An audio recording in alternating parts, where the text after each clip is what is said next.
Boa tarde, pessoal. Tudo bem? Bom, muito prazer. Meu nome é Larissa. Podem me chamar de Lari, quem preferir. Na final é assim que eu sou conhecida por todos, pela minha família, pelos amigos, até mesmo na Rodobem sou conhecida como a Lari da TI. Então, por que não ser conhecida na WorldSec também como a Lari da WorldSec, né?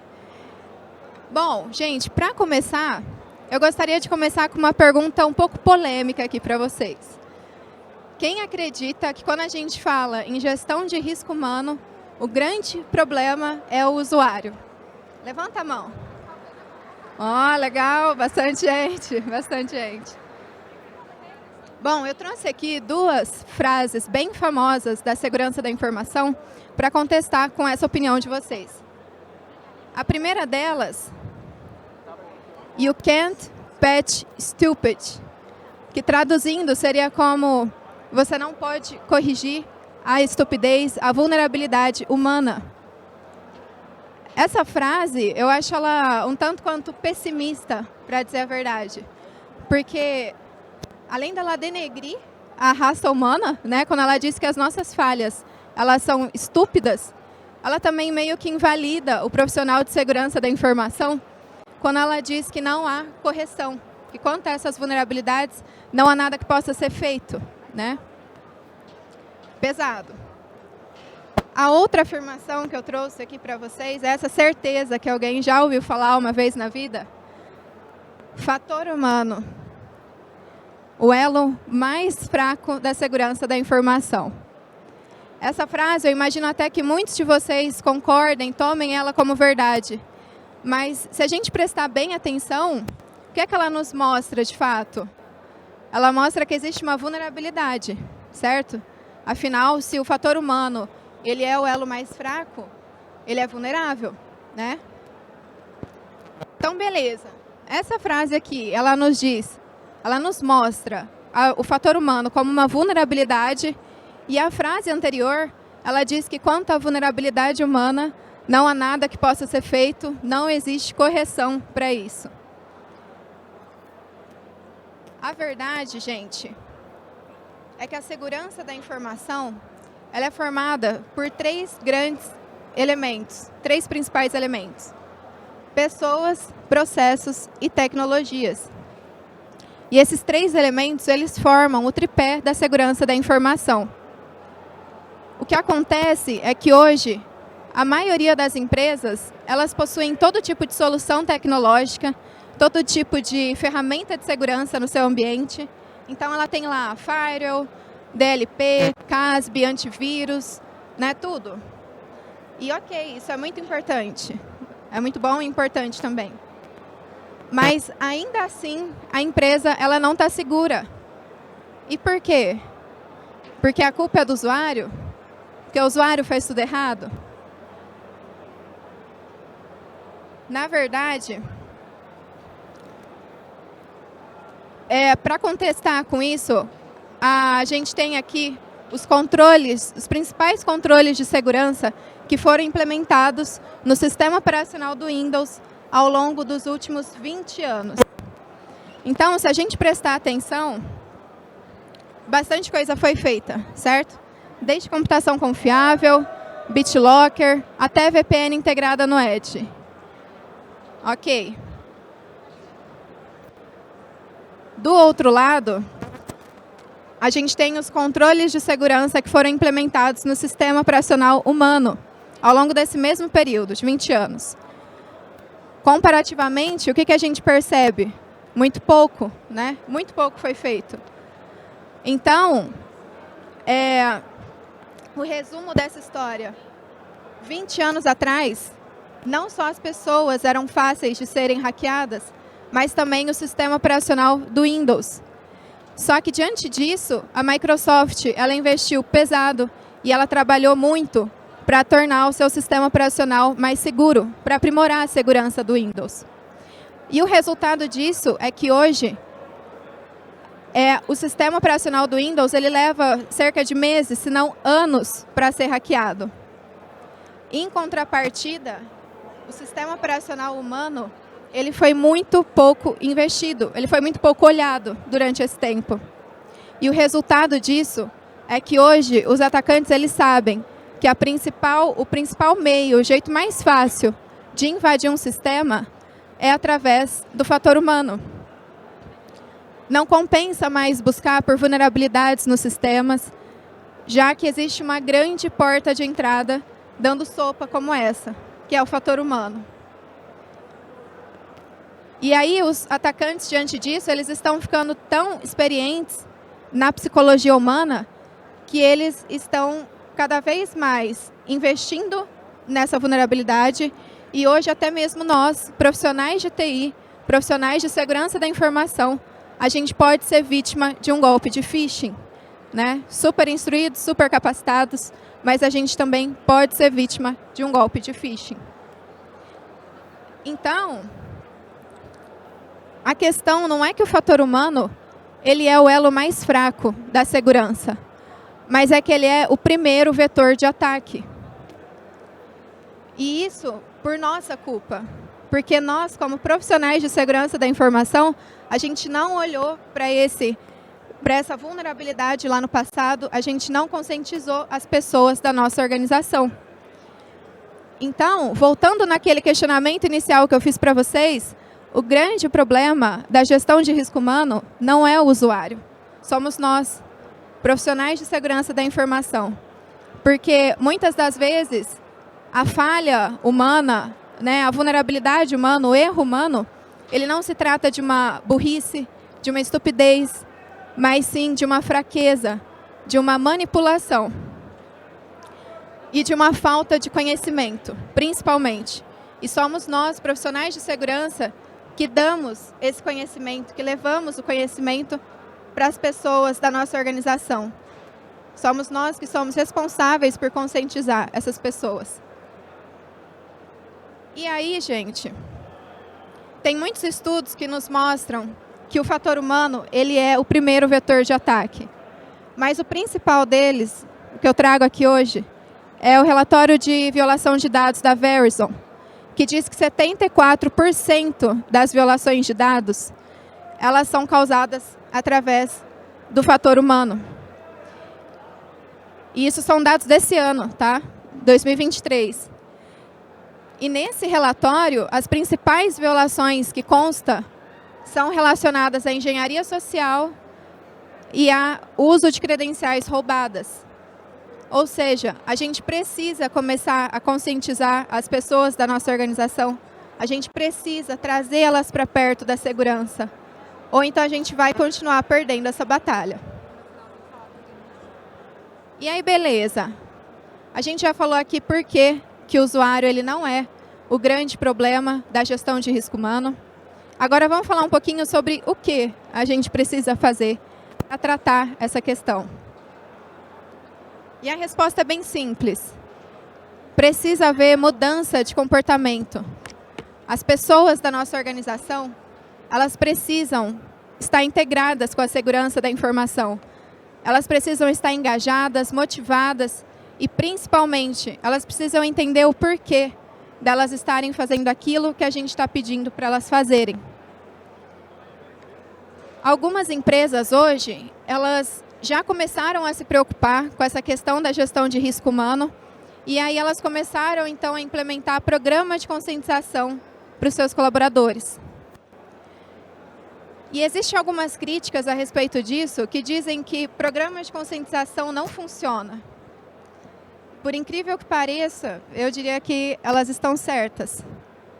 Mas isso porque a grande maioria do programa de conscientização das empresas estão focadas em um único ponto, no foco em compliance. Ou seja, em atender somente a requisitos de auditoria, atender somente protocolo, né? É ter a famosa fachada. Eu tenho algo só por ter. Para você ter uma ideia, esse nível do foco em compliance, no modelo de maturidade, de conscientização, ele chega a ser pior do que o nível inexistente. No nível inexistente, a empresa, de fato, ela não tem nada relacionado à segurança da informação. Ela não tem nada, e ela não esconde isso. No foco em compliance, a empresa ela tem algo que ela finge ter efetividade, mas que também não tem continuidade. Quer ver um exemplo comum? Treinamento anual obrigatório. Como é que a gente muda o comportamento de alguém através de algo que é feito por obrigação ou através de algo que é feito somente uma única vez no ano? Não muda, né? É impossível. Porque o colaborador, na verdade, no final das contas, nesse caso, o colaborador ele só fica com ranço da segurança da informação, né? Essa é a verdade. Porque ele não entende nem por que ele tem que fazer aquele treinamento que geralmente é maçante, é cansativo e que tem no mínimo ali 1 hora de duração. E aí, gente, vocês podem até estar pensando, tá, Larissa, mas minha empresa ela tem treinamento de segurança obrigatório, então eu preciso acabar com eles? Não pode mais existir? E a questão não é essa, tá? Eles podem sim existir, inclusive eles devem, porque existem órgãos regulatórios que precisam, que exigem essa auditoria, esse reporte dos treinamentos obrigatórios. Mas a questão aqui é que a empresa ela precisa ter um outro viés. Ela precisa ter um programa de conscientização voluntário, onde as pessoas da organização elas participam por vontade própria, elas participam por motivação, por interesse genuíno. Então, num programa de segurança voluntário, de conscientização em segurança voluntário, a pessoa ela vai começar a criar hábitos seguros e implementar eles no seu dia a dia. Não é algo maçante, não é algo cansativo, que ela vai fazer por obrigação, ou que ela vai deixar de fazer as responsabilidades dela, do trabalho dela, para fazer algo, né, que a empresa está pedindo, no caso. Essa é a grande diferença. E aí, quando a empresa ela atinge o terceiro e o quarto nível do modelo de maturidade, ela começa, de fato, a perceber uma mudança de comportamento e ela começa a investir efetivamente na gestão de risco humano da sua empresa, dos seus colaboradores. A sustentação a longo prazo ela é necessária para manter a constância do nosso programa de conscientização, né? Essa constância, esse longo prazo, é no mínimo 4 a 5 anos, que é preciso a gente manter esse programa acontecendo. A implementação de cultura, ela começa a acontecer, e aqui é como eu havia falado, o colaborador ele começa a criar hábitos seguros. Ele começa a implementar isso no seu dia a dia, porque de fato ele entendeu e porque de fato ele implementa naturalmente na sua rotina de trabalho. E aí, gente, quando a empresa ela começa a entrar nessa mentalidade, ela começa a tirar ações que antes repeliam os usuários, repeliam os colaboradores, e ela começa a integrar ações que motivam seus colaboradores. Então, treinamentos obrigatórios, palestras cansativas, punição, penalidade, tudo isso deixa de existir e começa a dar espaço para vídeos curtos e animados, cartilhas, folders criativos e, principalmente, ações que geram desafio e engajamento dos colaboradores. E aí, para exemplificar esse caso, essas ações elas não precisam ser nada mirabolante, tá? Pode ser algo simples que vocês podem implementar ali na organização. Um exemplo disso, a gente percebeu numa organização que os colaboradores eles estavam com muita dificuldade em reportar o e-mail como phishing, quando ele identificasse um e-mail suspeito. O colaborador ele não entendia que era importante para a organização que ele fizesse esse reporte de forma correta. Então, a gente começou a implementar uma dinâmica, onde toda vez que o colaborador reportasse corretamente um e-mail de phishing, ele pontuava 10 pontos. Em contrapartida, se ele reportasse incorretamente uma mensagem que não fosse identificada como phishing, um spam, por exemplo, ele perdia 10 pontos. E assim a gente gerou uma gamificação e isso gerou uma competição saudável entre os colaboradores. E deu muito mais resultado. E aí, quando a empresa ela atinge o último nível da maturidade, do modelo de maturidade, ela começa, então, a extrair métricas robustas do seu programa de segurança. Mas, gente, a questão é que nenhum desses passos eles podem ser dados se a empresa ela estiver presa em crenças limitantes comuns. Tá? E o que é isso, por exemplo? Pensamentos quando sempre haverá uma vítima. Não importa o que a gente faça, sempre vai haver uma vítima. A conscientização, gente, ela, assim como o próprio nome diz, gestão de risco humano, ela gerencia, ela controla. Ela não elimina totalmente o risco. Ninguém jamais disse que a gestão de risco humano ela iria eliminar totalmente o risco da organização. Mas ela pode sim diminuir drasticamente. E isso já é uma grande conquista para a empresa. Outro pensamento limitante, conscientização ela se resume só em treinamento. Quem dera, né? Conscientização é trabalho árduo, é sustentação a longo prazo, é criatividade, é inovação. Só quem trabalha sabe, não é fácil. Então, infelizmente, quem pensa que conscientização é só treinamento, está preso lá no foco em compliance e está criando treinamentos obrigatórios, maçantes e cansativos. E aí, como é que a gente pode implementar, então, uma mudança de comportamento efetiva na nossa organização? Existe um pesquisador, professor da Universidade de Stanford, chamado Fogg, que ele desenvolveu um modelo de maturidade a partir de uma análise que ele fez durante 20 anos do comportamento humano. E nesse modelo, ele desenvolveu ele percebeu, né, que são necessários somente três atributos para a gente conseguir mudar o comportamento de alguém efetivamente, que é a motivação, a habilidade e o gatilho. Ou seja, quanto maior a motivação eu tiver para fazer alguma coisa e quanto maior a minha habilidade para fazer aquilo, quanto mais fácil aquilo for de ser feito, maior a chance do meu gatilho funcionar, né? E maior a chance daquilo ser realizado. Por outro lado, quanto menor for a minha motivação e quanto mais difícil for daquilo ser feito, menor a chance do gatilho ser acionado e daquilo ser realizado. Isso, por si só, já explica por que nós, como profissionais de segurança, a gente tem tanta dificuldade em fazer as pessoas fazerem o que a gente está pedindo para elas fazerem. Porque muitas vezes o que a gente fala como profissional de segurança, para a gente é fácil, para a gente é simples, mas para o colaborador aquilo é um absurdo, muitas vezes. Um exemplo prático para ilustrar isso aqui. Senhas. Quando a gente conscientiza o colaborador a respeito de senha forte, o que a gente diz para ele? A sua senha ela precisa ter 12 caracteres ou mais.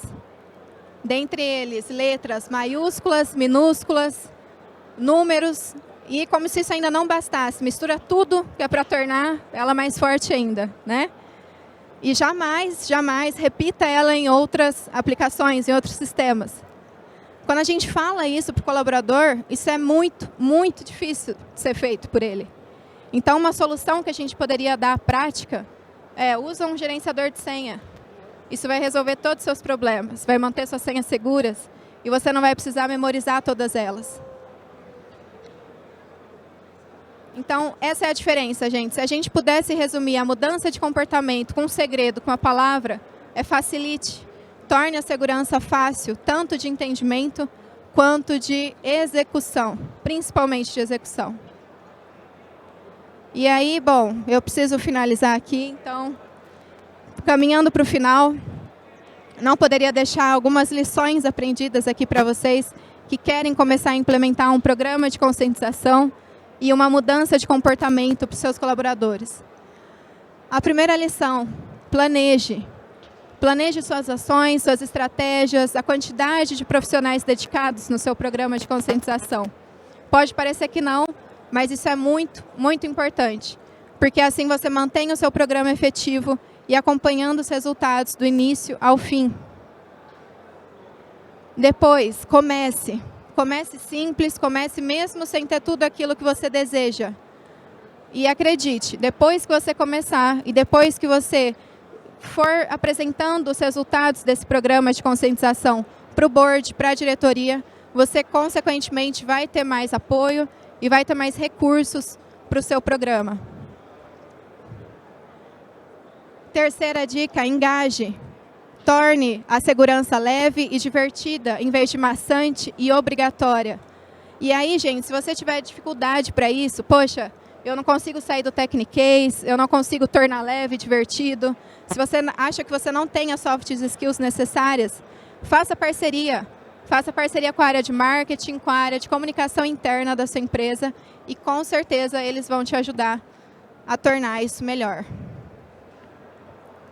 E, por fim, como moral de tudo isso aqui que a gente viu, facilite, torne a segurança fácil e cotidiana para os colaboradores. Bom, para finalizar, do mesmo jeito que a gente começou, eu deixo aqui mais uma frase, também famosa, da segurança da informação. Bastante gente já falou aqui hoje, nenhum sistema é 100% seguro. Então, que isso seja o suficiente para a gente olhar para as pessoas da nossa organização e torná-las o nosso elo mais forte.